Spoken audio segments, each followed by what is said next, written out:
جیسا کہ میں آپ لوگوں سے عرض کر رہا تھا کہ مدر ملک بینک کا قیام یہ دشمنوں کی ایک سازش ہے۔ اب یہ بات جب کچھ لوگ سنتے ہیں نا تو پتہ کیا کہتے ہیں، بہت سارے لوگ یہ کہہ دیتے ہیں کہ مولویوں کو ہر چیز کے اندر سازش نظر آ رہی ہوتی ہے، لہٰذا یہ جو بھی مسئلہ اس طرح کا بڑا کھڑا ہوتا ہے کہتے ہیں یہودیوں کی سازش ہے، یہ اس کی سازش ہے، یہ اس کی سازش ہے۔ اس پر بھی میں انشاءاللہ بعد میں بات کرتا ہوں، لیکن پہلے یہ سمجھ لیں کہ یہ ناجائز اور حرام کیوں ہے، پہلے یہ سمجھ لیں آپ۔ اس کی بڑی وجہ بھائی جان یہ ہے کہ یہ قرآن اور احادیث کے متصادم ہے، یہ اللہ اور اس کے رسول کے احکامات کے بالکل مخالف ہے، اور اللہ تعالیٰ سے کھلی بغاوت ہے یہ۔ اب میں آپ کو اس کی ایک دلیل دیتا ہوں قرآن پاک سے، سنیں۔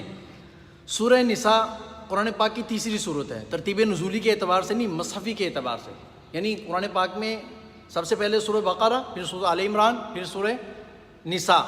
سورہ نساء کی آیت نمبر 23 ہے، غالباً چوتھے پارے کے آخر میں رکوع شروع ہوتا ہے۔ حرمت علیکم امہاتکم و بناتکم و اخواتکم و عماتکم و خالاتکم و بنات الاخ و بنات الاخت و امہاتکم اللاتی ارضعنکم و اخواتکم من الرضاعہ۔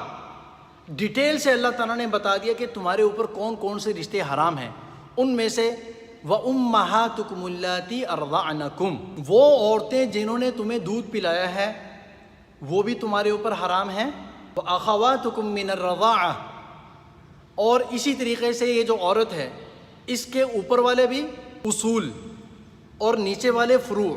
کیا مطلب؟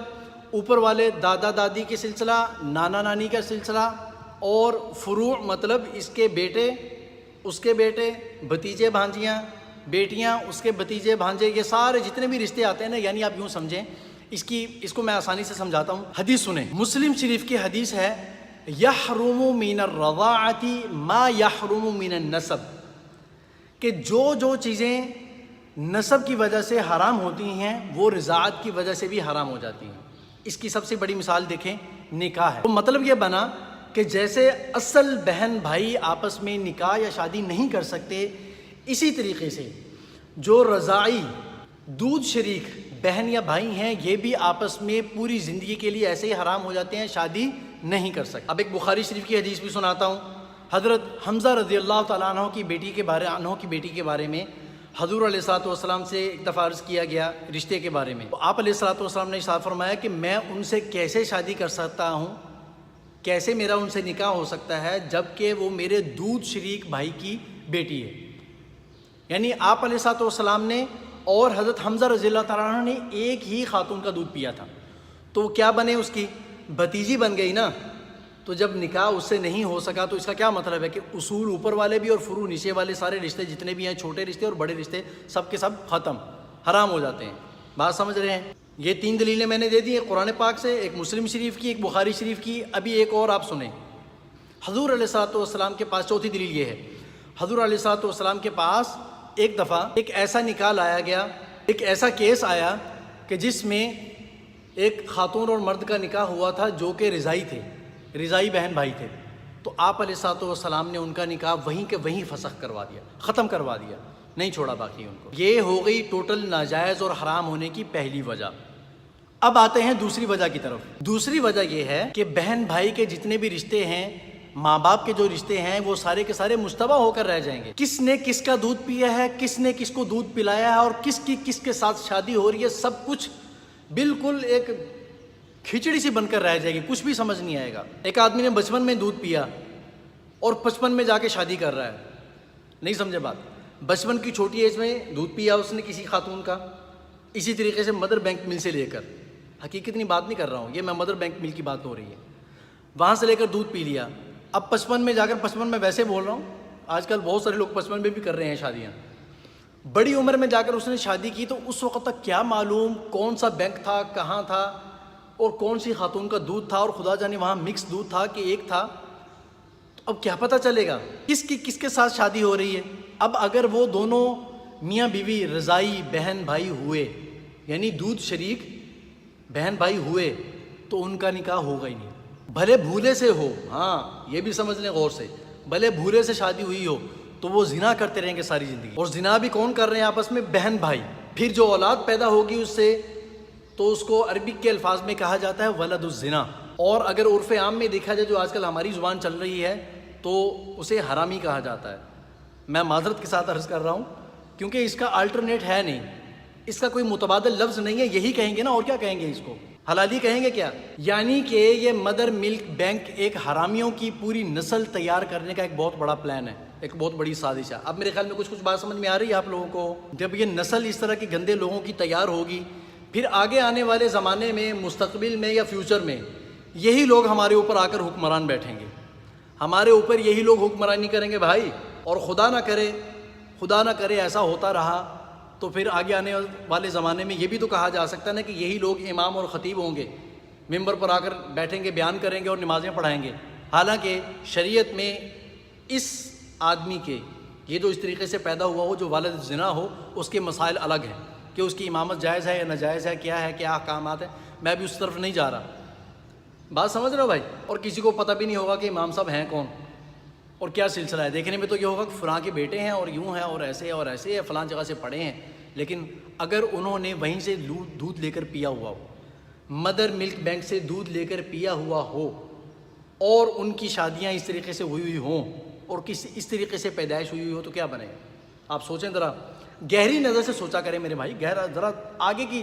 انگریز یہ کام جو ہمارے ساتھ کر رہا ہے نا، وہ آگے 100 سال کا سوچتا ہے کہ ہم ان کی پوری نسل کو حرامی بنا دیں گے، بے غیرت بنا دیں گے، ولد الزنا بنا دیں گے۔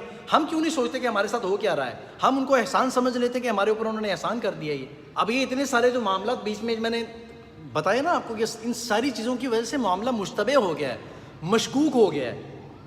اس وجہ سے یہ دوسری وجہ ہے کہ یہ حرام ہے۔ اور تیسری وجہ سنیں، تیسری وجہ یہ ہے کہ شریعت کا اصول ہے کہ کوئی ایسی چیز جو نسب اور رشتوں کے اندر خلل پیدا کرے، دراڑیں پیدا کر دے، رشتوں کو مشکوک کر دے، وہ اسلام میں ناجائز اور حرام ہے۔ یہ بات سمجھ گئے ہو؟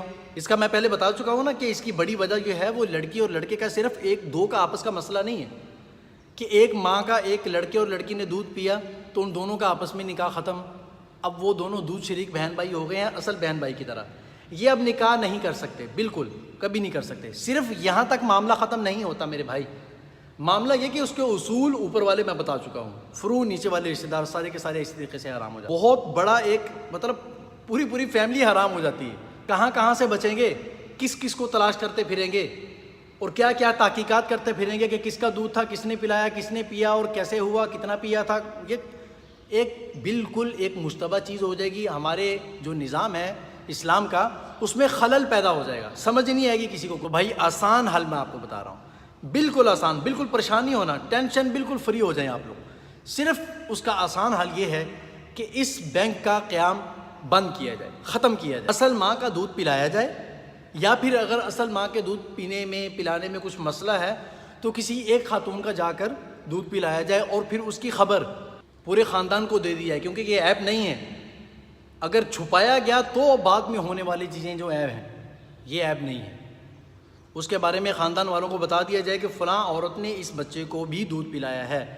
خاتون بتائے کہ میرے علاوہ اس میرے بچے کو یا بچی کو اس خاتون نے بھی دودھ پلایا ہے، لہذا یہ اس کی ماں ہے، اس کے رشتہ دار یا اس کے بچے اس کے اوپر اسی طریقے سے حرام ہوں گے جیسے یہ اس کے آپس کے بہن بھائی ہے۔ یہ میں ڈیٹیل الگ سے پھر سے، وجہ اس کی یہ ہے کہ تاکہ اگر اس کا انتقال ہو جاتا ہے اس خاتون کا، ٹھیک ہے، اور اس نے چھپا کر رکھا نہیں تھا، لوگوں کو بتا دیا تھا، تو سب کو پتہ ہے اور رشتہ کرنے میں احتیاط کریں گے، اور اگر نہیں بتایا تو پھر وہی مسئلے پیدا ہو جائیں گے پھر والے۔ لیکن یہ جو مدر بینک ملک ہے، اس میں ہوگا کیا؟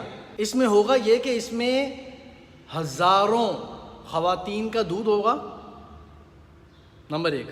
نمبر 2 کہ یہ پاکستان ہے، سمجھ رہے ہو، باہر بھی ہو تو کوئی مسئلہ نہیں، لوگوں کو کیا لگے، مکس بھی ڈال دیں گے۔ 5 خواتین نے دیا لیکن ان کا کم نکلا، اب ان کو ایک بوتل بھرنی ہے، اب بوتل فل کرنی ہے، ڈالو بھائی سب کا مکس، بھاڑ میں جائیں ان کے رشتے، نہیں سمجھے ہو بات۔ اب چوتھی وجہ بھی سنیں آپ لوگ۔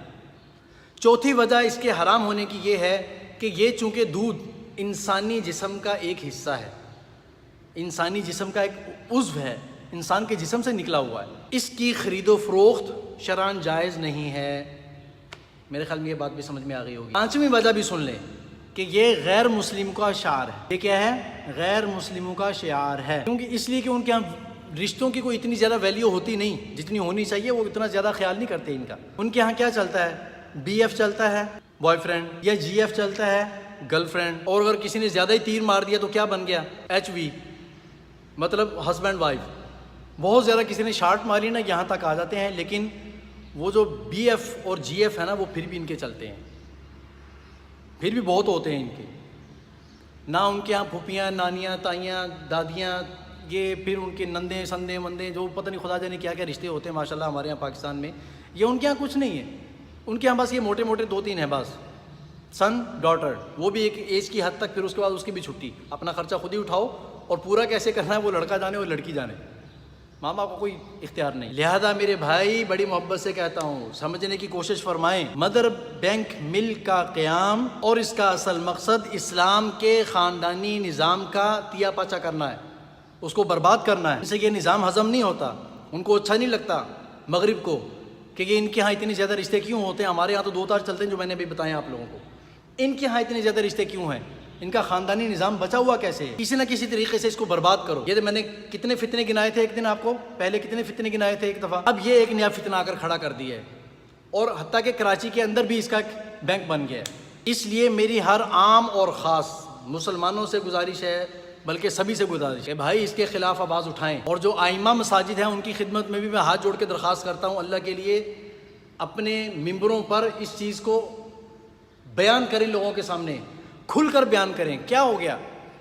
پرانے قصے، پرانے کہانیاں تو لوگ سن کر ویسے ہی کبھی کبھی پریشان ہو جاتے ہیں، جو حالات اور جو فتنے کھڑے ہیں اللہ کے بندو، اس کی پوچھ ہوگی، اللہ پوچھیں گے، اللہ کے رسول پوچھیں گے، تمہیں ممبر دیا تھا بولنے کے لیے، بات کرنے کے لیے، تمہارے زمانے میں خطرناک قسم کے فتنے کھڑے ہوئے تھے اور تمہاری عوام خود اس میں ملوث ہو چکی تھی، اور تم نے یہاں سے وہی قصے کہانیاں پرانے سنا کے لوگوں کا وقت ضائع کرتے رہے، کیوں نہیں آگاہ کیا؟